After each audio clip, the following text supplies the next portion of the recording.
Welcome to Erode அம்மாச்சி சமையல். இது நம்ம வீட்டு சமையல். இன்னைக்கு நம்ம பார்க்க போகிறது ஒரு சூப்பரான நல்ல டேஸ்டான கொத்தவரங்காய் வச்சுட்டு நம்ம வந்து ஒரு பருப்பு உசிலி பண்ணலாம். இந்த உசிலி வந்து நல்ல டேஸ்ட்டாக சூப்பராக வாய்வுத்தன்மை இல்லாமல் எப்படி ஈஸியாக பண்ணலான்றதை பார்ப்போம் வாங்க. நம்மளோட சேனலில் சப்ஸ்கிரைப் பண்ணாதவங்க சப்ஸ்கிரைப் பண்ணிக்கோங்க. சமையல் குறிப்புக்கள்லாம் உடனே உங்களுக்கு வேணும்னு நினச்சிங்கன்னா பக்கத்தில் இருக்க பெல் பட்டனை அழுத்தி வச்சுக்கோங்க. அப்படியே ஃபேஸ்புக், இன்ஸ்டாகிராம், ஷேர் சேட்டை ஃபாலோ பண்ண மறந்துடாதீங்க. ஃபஸ்ட்டு என்ன பண்ணுவோம், ஒரு பாத்திரத்தில் தண்ணி ஊற்றிக்கலாம். கொத்தவரங்காயை வேக வச்சுக்கலாம். அதுக்கு தேவையான அளவுக்கு உப்பு போட்டுக்கலாம். இது வந்து ஒரு 1/2 கிலோ அளவுக்கு நான் கொத்தவரங்காய் வாங்கிட்டு வந்து வச்சுருக்கேன். பாருங்கள், இது முழுகிற அளவுக்கு தண்ணி ஊற்றிக்கலாம். உப்பும் போட்டாச்சு. இதில் கொஞ்சமாக லேசாக மஞ்சள் தூள் மட்டும் கொஞ்சமாக போட்டுக்கலாம். இப்போ நல்லா இதை மிக்ஸ் பண்ணி விட்டுருவோம். இது ஒரு 5 நிமிஷம் வெந்தால் போதும். அதுக்குள்ளே இந்த பருப்பு உசிலி செய்யறதுக்கு இந்த பருப்பெல்லாம் அரைச்சி எடுக்கணும். அது என்னென்னலாம் போட்டு அரைக்கலான்றதை பார்ப்போம். இப்போ இதுக்கு என்ன பண்ணலாம், ஒரு 50 கிராம் அளவுக்கு கடலை பருப்பு, வடைக்கெல்லாம் வாங்குவோம் இல்லைங்களா, அந்த பருப்பு இருந்தாலும் பரவாயில்ல, இல்லைன்னா வந்து நம்ம சமையலுக்கு யூஸ் பண்ணுற பருப்பாக இருந்தாலும் பரவாயில்ல. 50 கிராம் அளவுக்கு கடலைப்பருப்பு எடுத்துக்கோங்க. இந்த கடலைப்பருப்பை ஒரு 1/2 மணி நேரம் ஊற வச்சிங்கன்னா போதும். நல்லா ஊறிடும். பாருங்க, நல்லா ஊறிடுச்சு. இப்போ இதுக்கு ஒரு 1/2 ஸ்பூன் அளவுக்கு சோம்பு போட்டுக்கலாம். இதுலேயே என்ன பண்ணலாம், 2 காஞ்ச மிளகா போட்டுக்கலாம், 2 பல்லு பூண்டு, 4 இதழ் அளவுக்கு கருவேப்பிலை போட்டுக்குவோம், கொஞ்சமாக கொத்தமல்லி, கொஞ்சமாக பெருங்காயத்தூளும் போட்டுக்கலாம். இப்போ இதெல்லாமே என்ன பண்ணலாம், நம்ம தண்ணியெலாம் எதுவும் ஊற்ற வேண்டாம். தண்ணி ஊற்றாமல், ஏன்னா இந்த பருப்பு ஊற வைக்கும் போது இதுலேயும் தண்ணி இருக்கும், அதனால் நம்ம கொஞ்சம் குறைப்பாக அரைச்சி எடுத்துக்கலாம்.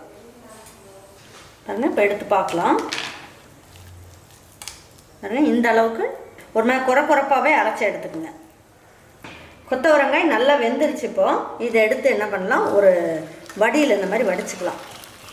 ரொம்ப கொலைய விட்டுறக்கூடாது. நல்லா பாருங்கள், இந்த பதத்துக்கு இருந்தால் போதும்.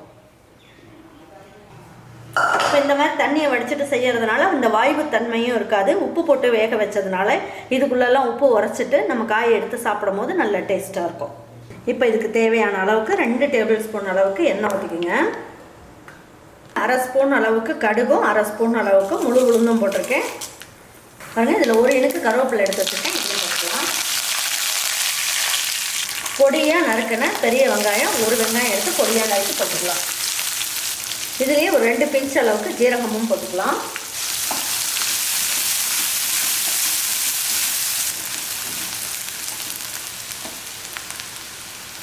இந்த பருப்பு உசிலிக்கு தேவையான அளவுக்கு உப்பை போட்டுடலாம். பாருங்கள், இதில் ஒரே ஒரு பச்சை மிளகாயை எடுத்து கட் பண்ணி வச்சுருக்கேன், அதையும் போட்டுக்கலாம்.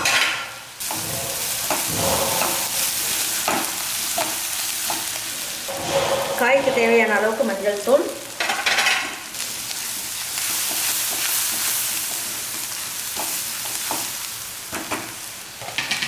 இப்போ பாருங்கள், நம்ம அரைச்சி எடுத்து வச்சுருக்கோம் இல்லைங்களா விழுது, இதையும் இதில் போட்டுடலாம்.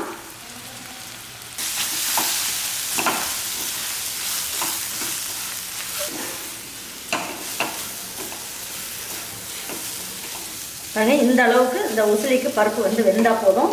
இப்போ நம்ம எடுத்து வச்சுருக்க கொத்தவரங்காய் இருக்கு இல்லைங்களா, தண்ணியெல்லாம் வடிச்சிட்டு வச்சுருக்கோம், இதையும் அதில் சேர்த்துக்கலாம்.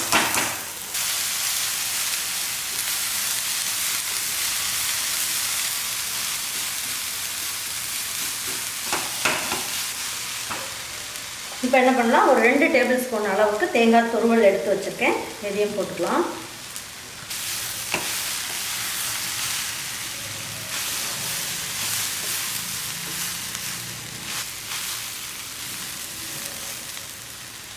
பாருங்கள், இந்த பருப்பு உசிலிக்கு ஒரு 1/2 ஸ்பூன் அளவுக்கு நெய் போட்டுக்கலாம்.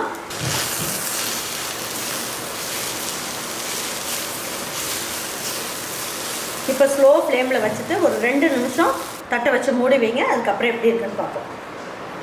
பாருங்கள், இப்போ எடுத்து பார்க்கலாம். சூப்பராக வந்துருக்கு பாருங்கள். பாருங்கள், உசிலி வந்து ரெடி ஆகிடுச்சு. இப்போ எடுத்து வச்சு பரிமாறிக்கலாம்.